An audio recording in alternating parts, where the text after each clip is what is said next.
पहलगाम हल्ल्यानंतर विनापरवाना वास्तव्य करणाऱ्या परदेशी नागरिकांवर कारवाईचा बळगा उचलण्यात आला आहे। कल्याण परिमंडळ 3च्या 6 बांगलादेशी नागरिकांची धरपकड करण्यात आली आहे।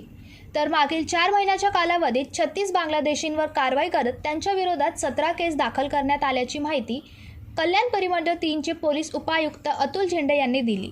बांगलादेशी नागरिक आपल्याला मिळालेले आहेत आणि त्यांच्या विरुद्ध संबंधित पोलीस स्टेशनला गुन्हे दाखल केले आहेत। गुन्हे दाखल करताना पारपत्र अधिनियम 1920 चे कलम 3 व 4, विदेशी नागरिक कायदे 1946 चे कलम 13 व 14 अशाप्रमाणे आपण सदर इस्मांच्या वरती हे गुन्हे दाखल केलेले आहेत आणि पूर्ण कल्याण डोंबिवली या परिमंडळ 3च्या क्षेत्रामध्ये जानेवारीपासून आतापर्यंत आपण जवळजवळ 38 अवैधरित्या जे बांगलादेशी राहतात त्यांच्या विरुद्ध आपण कारवाई केलेली आहे आणि 16 गुन्हे आतापर्यंत या अवैध बांगलादेशींच्या विरोधामध्ये दाखल केलेले आहेत।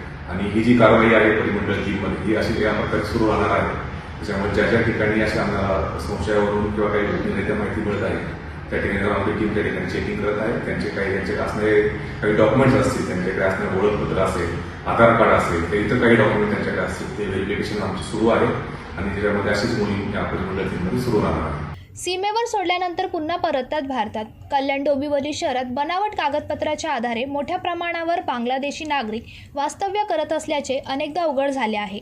या बांगलादेशींची धरपकड करत त्यांना कारागृहात डांबले जाते आणि न्यायालयाच्या आदेशानुसार त्यांची बांगलादेशात पाठवणी केली जाते। मात्र सीमेवर सोडण्यासाठी गेलेले पोलीस कर्मचारी परत येण्याआधीच हे बांगलादेशी नागरिक परतून येत असतात। दरम्यान कल्याण परिमंडळ 3च्या हद्दीत पोलिसांनी केलेल्या धरपकडीत कल्याणच्या महात्मा फुले बाजारपेठ आणि खडकपाडा पोलीस ठाण्याच्या हद्दीतून प्रत्येकी 1 तसेच डोंबिवली टिळकनगर पोलीस ठाण्याच्या हद्दीतून 3 अशा एकूण 6 बांगलादेशी नागरिकांना ताब्यात घेण्यात आले आहे। ब्युरो रिपोर्ट, जनशक्ती, कल्याण।